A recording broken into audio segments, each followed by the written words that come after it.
All right. All right.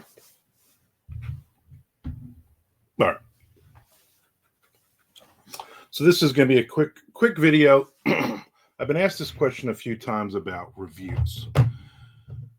So for those who don't know who I am, I've been in this since my first story was published in 1988.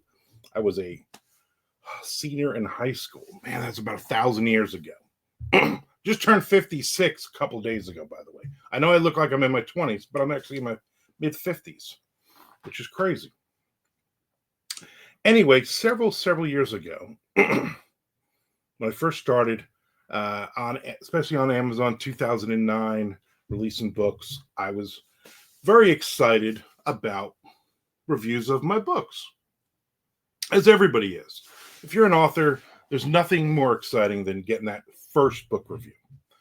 It's a bucket list item, obviously, and it's usually going to be a friend or family or somebody like that.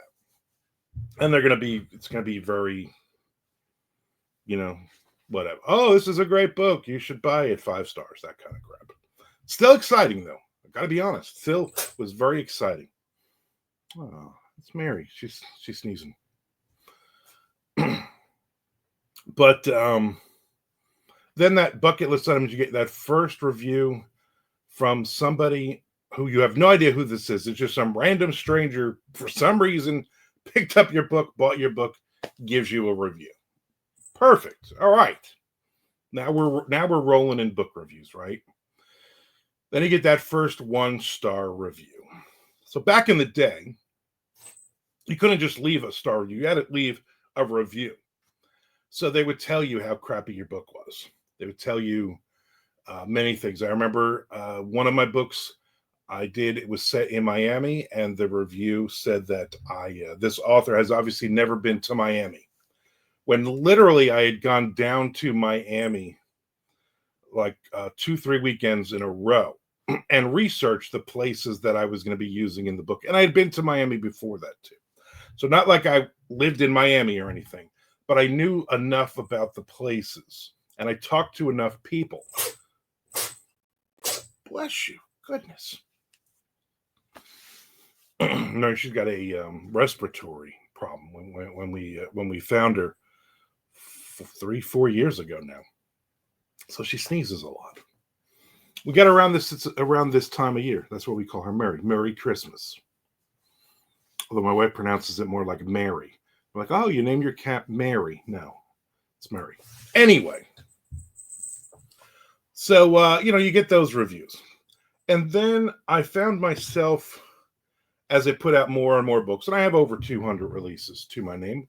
It's on Amazon. Look it up. I'll put the link in the description so you can check out and buy all my books and go, hey, happy belated birthday. I bought one of your books. Appreciate it. I found that as I'm reading the reviews, no matter what, they give you 3-star, 4-star, 5-star, 1-star, 2-star. Not a lot of 2 stars. No matter what they were saying that was positive. So here's an example. If they would say, oh, this is a really good book. It has great characters in it. To me, that was a negative. I'm like, wait, why wasn't it a great book? Why was it only a good book? So the characters are better than the book. And those are the crazy thoughts that go through my head. Any little thing I could take in a review as a negative. Doesn't matter if it's a review and it's just like, this is a great, phenomenal review, blah, blah, blah. Doesn't matter. I'm still looking at it and going, oh, they didn't like this book. And I never wanted to be one of those authors that wrote thinking about the reader in mind. Now, might sound like an awful thing to say to somebody. I'm saying, like, I'm not thinking about you, but you can't think of that small handful of people, that the loud minority of people that are going to shout about something they didn't like about your book or your writing or you or whatever. So I just write a story for me. And then I hope that people will read that and go, hey, this is also a story for me. So that's kind of where I just started to walk away from reading the reviews, because here's the thing. The reviews are for other readers. Okay. The reviews are not for the author. You might have a problem with it. You might say, hey, there's typos or there's blah, blah. Okay. 99% of the review is going to be whether they liked it or not and why they liked it or why they hated it, whatever. Those are for other readers to read. I've had books, Green River Blend, that trilogy, for instance, where there is this is back when I was writing a little more brutal horror stuff. A lot more profanity, a lot more violence, blah, blah, blah. And in it is a lesbian orgy scene. It fits the book, trust me. And somebody left a 1-star review and said, this was awful, too much profanity, too much violence, and there's a lesbian orgy scene. And I literally saw my sales bump. And the next review was like a 4-star. And they were like, thanks to another review, this has lesbian orgy scene in it. And this is why I bought this. And it was great. Can't please everybody. You know, you're going to get to that point where, you know, you write the book, you put the book out, and the book is now out of your hands. It's not one of my babies. I don't have 200 babies out there. I forget about it. I move on to the next book. I hope you like it. I hope you read it. I hope you buy it so I can continue to be a full-time author and I can continue to put books out. But I can't take that space. I can't have that book rent a space in my head of every time a new review comes out, I have to read the review and see if people like it or not. And when people don't like it, it throws me. It throws me. You know what? I'm human. Okay.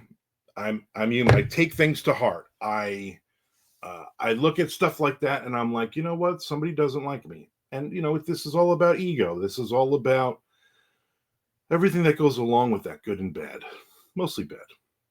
So for me, I'm like, why am I reading these? So I stopped. I literally stopped. So now every now and then somebody will say to me, hey, you got a really good review on whatever book. And I'm like, oh, that's awesome. I don't read it. Sometimes people will send me reviews. Sometimes people will tag me. There's a couple of authors, a couple of readers that will review one of my books on Goodread, and then they will tag me on Facebook with the review. And I'm always like, I mean, listen, I'm going to look and say it was 5-star. They liked it. Okay. But if it's like 3-star, 1-star, whatever, I'm like, regardless, I'm not reading the review. I'm glad you liked the book enough to review it. Or I'm glad you hated the book enough to review it, because you know, we as a writer, we live and die on reviews and a number of reviews. So if I have a book that's got a couple hundred reviews on it, I'm happy. I don't know what the average is going to be, if it's a 4.1, if it's a 1.8, whatever. I'm already past that book. Mentally, I'm already gone. I'm already over it. We're moving on to the next book, or by the time that book's review hit, it might be 2 years ago. That might be 30 books ago. Who knows? So for me, I try not to. And I see a lot of authors. I see a lot of new authors who get very excited and they post every 5-star review, and that's fine. I did it. You know, back in the day, I was doing it, and it definitely helped. It built up, you know, the ego and blah blah blah. But I can't do it anymore, because mentally I can't have that take up space in my head. And every review, even if it's a 5-star review, if you know, no matter what that review says, I'm going to find something wrong with it, because that's me. Because mentally, that's me. That's me as an idiot. So I stopped, and you know what? I feel better. I feel better about not knowing. I feel better every now and then if I click on one of my books for some reason, like I'm promoting and I'm sharing it, and I just kind of glance and I go, oh, I got 75 reviews, 109,000 whatever reviews. I'm like, okay, that's really cool. Never read any of the reviews. I never go down and see how many 1-star reviews and all that. And I can't do it. It saves me. It lets me sleep at night. Before I go, I'm going to tell you about the greatest review I've ever had. I've mentioned this before on Twitch Live, but I put out a book, Toolshed, which is behind that thing right there. It's Toolshed.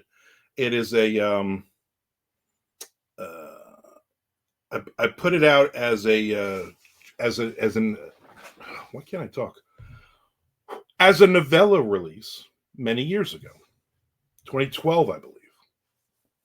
That's a limited edition from Thunderstorm Books. I think they made 75 copies or something like that. So that's like a collector's item thing. Anyway, I put out Toolshed. It's just a novella, and I get a review. This is way back when I'm reading reviews. This is 13 years ago, and the review, 1-star review, and I'm like, oh, this person didn't like my book. Right away, I'm upset. Right away, I'm upset.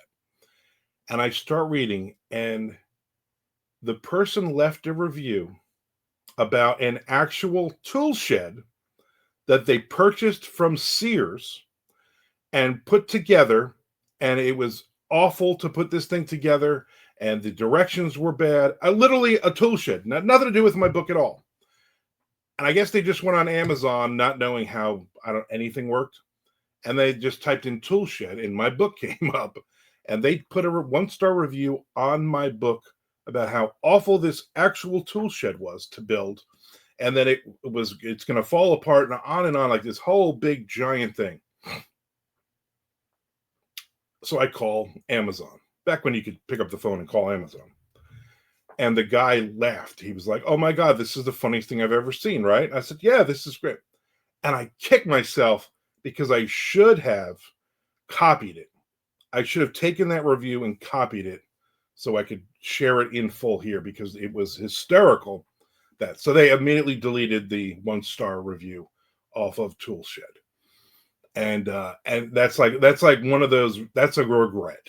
I'm going to do a video, I'm sure, at some point on all the regrets from this life of writing, and that would probably be a big one, because the guy reviewed a tool shed that was an actual tool shed on my book called Toolshed. I don't know. Anyway, I hope you like this video. I hope you are if you agree or you disagree with me, make a comment. Let me know. We could talk it out.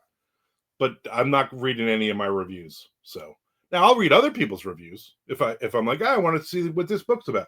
I'll read all the 5-star and all the 1-star reviews from that person. And just because a lot of times they're like, oh, this is too, this has too many monsters in it, or this, oh my God, the guy, this noir crime thriller, the guy just gets killed. Yeah, okay, whatever. So anyway, thank you. Please hit the subscribe button, and I will follow you back. And we need to, all readers and writers, we need to build this up together on the YouTube. All right.